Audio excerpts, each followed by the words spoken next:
Your coworker asks if you can take one more thing off their plate. You are already behind, tired, and quietly hoping nobody asks you for anything else today. There is a small pause where the word no is completely available. Then you hear yourself say, sure. The other person smiles. You smile back. And 10 seconds later, you are angry at a decision you technically made yourself. This happens in friendships, families, offices, group chats, relationships, and tiny everyday favors that should not feel morally complicated. You know you do not have the time. You know you do not have the energy. Sometimes you do not even want to do the thing. But saying no still feels weirdly close to being mean. Why can a two-letter word feel like a character test? The first surprise is that your brain may not be evaluating the request alone. It may also be predicting what your refusal will do to the relationship. A request arrives, but your mind can instantly generate a second scene. They look disappointed. They think you are selfish. The mood changes. Maybe they stop asking you things. Maybe they stop liking you quite as much. None of that has happened yet, but your body can react to the prediction before reality gets a vote. That is one reason no can feel heavier than the actual situation deserves. You are not only declining a task, you may feel as if you are risking a small piece of belonging. Human beings care deeply about acceptance, cooperation, and stable social bonds. That does not mean every refusal threatens a relationship. It means the possibility of social friction can be enough to make refusal uncomfortable. Research on direct requests has repeatedly found that people asking for help can underestimate how awkward it is for the other person to say no. In other words, the person making the request may experience a simple question, while the person receiving it experiences a social decision. That difference matters. From the outside, the choice may look easy. From inside your head, it can feel like you are choosing between your own limit and someone else's disappointment. And disappointment is easy to misread as evidence that you did something wrong. But disappointment and wrongdoing are not the same thing. Someone can dislike your answer without your answer being cruel. Someone can wish you were available without you being obligated to become available. Someone can feel inconvenienced by your boundary without your boundary being an attack. That sounds obvious when you hear it calmly. It becomes much less obvious in the 3 seconds after someone says, "Can you do me a favor?" That is where the behavioral loop begins. First comes the request. Then comes the tiny flash of resistance. You notice that you do not want to say yes. Then your attention jumps away from your own limit and into the other person's imagined reaction. You picture awkwardness, disappointment, conflict, or rejection. That prediction creates guilt or anxiety. So you say yes, and immediately, something improves. The social tension disappears. The other person looks relieved. You no longer have to sit inside the uncomfortable moment of refusing them. That relief can train the pattern. The lesson your brain receives is not necessarily that saying yes was wise. The lesson may simply be that saying yes made the discomfort stop. Then the cost arrives later. You lose an evening you needed. You rush your own work. You answer messages while exhausted. You promise something you cannot realistically deliver. Or you complete the favor while quietly resenting the person who asked. Now the strange part becomes visible. You said yes to protect the relationship from a few seconds of discomfort, but the resentful yes can damage the relationship more slowly from the inside. You become less warm. You reply later. You avoid the person because you are afraid another request is coming. You start keeping score even though nobody agreed there was a score. Eventually, the person may experience distance without ever knowing what created it.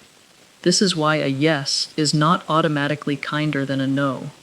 A yes you cannot sustain can be more confusing than a clear refusal. There is another layer that makes no especially difficult for some people. The word can collide with your identity. Maybe you learned that a good friend is always there. Maybe being useful became one of the safest ways to feel valued. Maybe your family praised you for being easy, helpful, mature, or never causing trouble. Maybe conflict was so uncomfortable that keeping everyone happy became a practical skill. None of those histories automatically mean something is wrong with you, but they can create an internal rule that sounds something like this. Kind people say yes. Good people do not disappoint others. If someone needs me and I can technically do it, I should do it. Once that rule is running, a boundary does not feel like a scheduling decision. It feels like evidence against your identity. You are not asking, do I have capacity for this?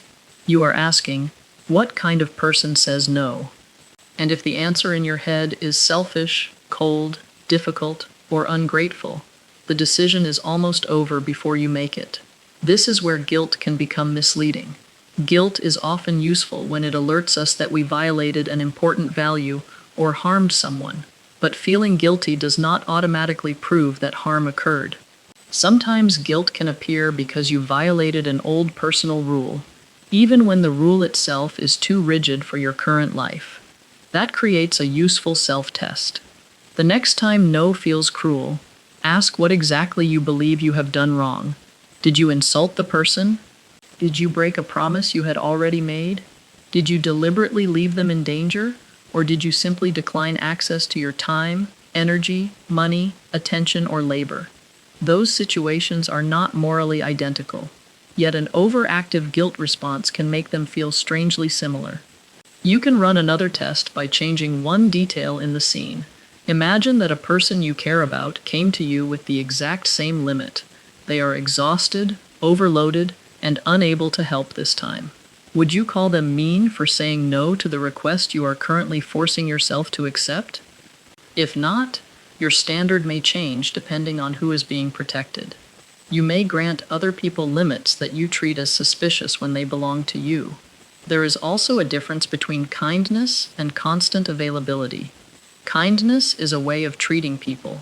Availability is a resource. Those two things overlap sometimes, but they are not the same thing. You can care about someone and still be unavailable tonight. You can understand why they are disappointed and still keep the answer no. You can be generous frequently without making generosity compulsory.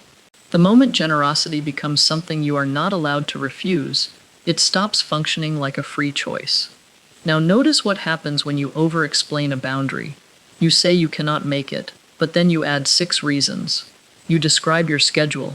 You prove how tired you are. You list everything you already did this week. You offer evidence as if your no is on trial. The explanation may sound polite, but underneath it can contain a hidden request. Please agree that my reason is good enough. That turns a boundary into a negotiation about whether your internal limit deserves approval. Sometimes an explanation is useful and respectful, but if every no requires a courtroom defense, you are still giving the other person final authority over the answer. This pattern shows up differently depending on the relationship. At work, you accept another task because you are afraid competence means never looking overloaded. With friends, you attend something you do not have energy for because you do not want absence to look like rejection. With family, you agree because the history behind the request feels much larger than the request itself. In dating, you go along with plans, pacing, or emotional demands because setting a limit feels like risking closeness. In group projects, you fix everyone's unfinished work because being frustrated feels safer than being labeled difficult. The surface behavior changes, but the hidden trade can be the same. You exchange a later cost for immediate social relief, and because the relief arrives first, the pattern can survive for a long time. There is a second contradiction here. The more consistently you say yes when you mean no, the less information other people receive about your actual limits. They may keep asking because, from their perspective, asking works. They cannot reliably respect a boundary they have never been allowed to see. That does not mean every person will respond well when you finally set one. Some people benefit from your lack of boundaries and may dislike the change, but their dislike is information too. A relationship that only feels peaceful when one person is never allowed to refuse anything is not actually being tested for mutual respect. For ordinary low-risk situations, you can run a small experiment. Instead of trying to become a completely different person overnight, choose one request where the stakes are low and the answer is genuinely no. Before answering, give yourself 10 seconds instead of filling the silence immediately. Notice the first prediction your mind produces. Maybe it says they will think you are selfish. Maybe it says they will be angry. Maybe it says you will need to fix their disappointment afterward. Then give a short answer that is both clear and respectful. For example, I can't take that on this week. Or, I won't be able to make it tonight. Then stop before turning the answer into a legal brief. The experiment is not to feel zero guilt. The experiment is to let the guilt exist for a moment without automatically treating it as an instruction. Watch what actually happens next. Does the relationship collapse? Does the person adjust faster than you expected? Do they ask someone else? Do they simply say okay? And even if they are disappointed, does the discomfort eventually pass without you reversing your answer? That gap between predicted catastrophe and actual outcome is useful data. Over time, your brain can learn from real boundaries instead of only from imagined consequences. If saying no could expose you to retaliation, coercion, violence, housing loss, financial danger, or another serious risk, a simple boundary experiment may not be appropriate, and safety comes first.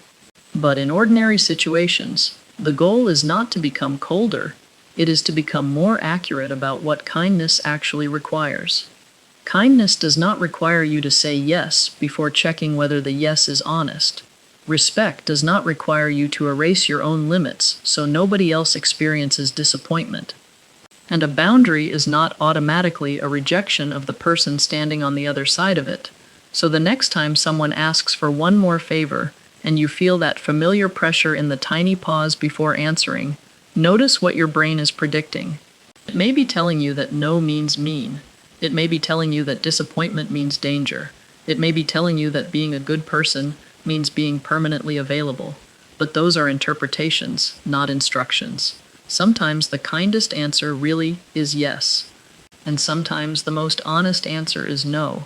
The skill is learning that both answers can come from the same caring person.